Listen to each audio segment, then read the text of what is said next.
Assalamualaikum warahmatullahi wabarakatuh. Perkenalkan, nama saya Hilwia Sikrina Aziz dari Kampus IAIN Fatahul Muluk Papua, Fakultas Tarbiyah, Program Studi Pendidikan Guru Madrasah Ibtidaiyah semester 5. Pada kesempatan kali ini, saya akan menjelaskan materi saya yang berjudul Konsep Dasar Administrasi Pendidikan.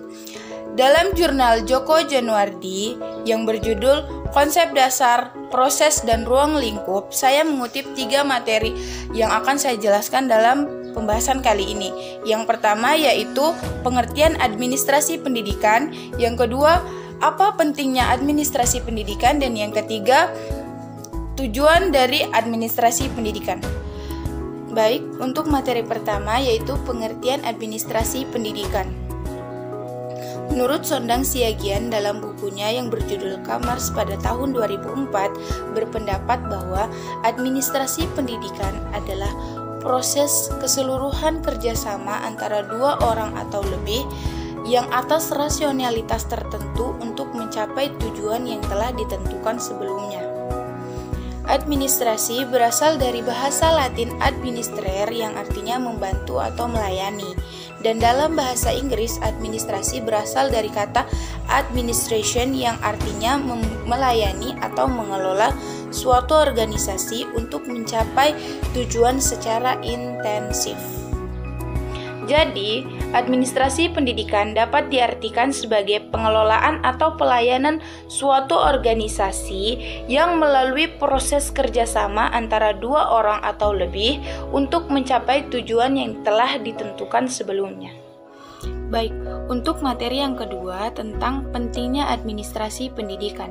Sebagian orang beranggapan bahwa pendidikan berjalan dengan sendirinya, sehingga sering mengabaikan pentingnya administrasi di dalam menyelenggarakan pendidikan atau yang sering kita kenal dengan administrasi pendidikan.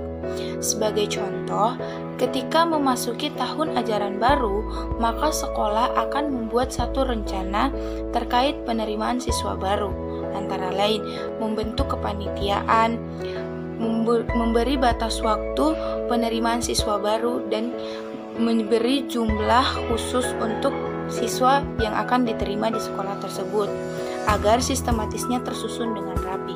Bayangkan jika sekolah tidak menggunakan administrasi pendidikan, maka akan sulit bagi pendidik maupun peserta didik dalam menjalankan pendidikan itu sendiri. Baik, untuk materi ketiga atau materi terakhir yang akan saya jelaskan adalah tentang tujuan administrasi pendidikan.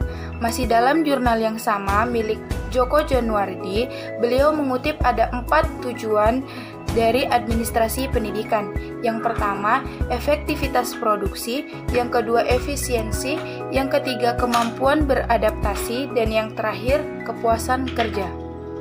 Keempat tujuan tersebut digunakan sebagai kriteria menentukan keberhasilan dalam penyelenggaraan sekolah. Sebagai contoh, sekolah mempunyai fungsi untuk mencapai efektivitas produksi, yaitu menghasilkan lulusan yang sesuai dengan tuntutan kurikulum. Dalam pencapaian tujuan tersebut, harus dilakukan usaha seefisien mungkin, yaitu menggunakan keperluan dana dan tenaga seminimal mungkin, tetapi memberikan hasil sebaik mungkin, sehingga lulusan tersebut dapat melanjutkan ke tingkat selanjutnya dan dapat menyesuaikan diri di lingkungan yang baru. Baik, itu tadi pemaparan materi dari saya mengenai konsep dasar administrasi pendidikan. Kurang dan lebihnya mohon dimaafkan. Billahi taufiq wal hidayah. Wassalamualaikum warahmatullahi wabarakatuh.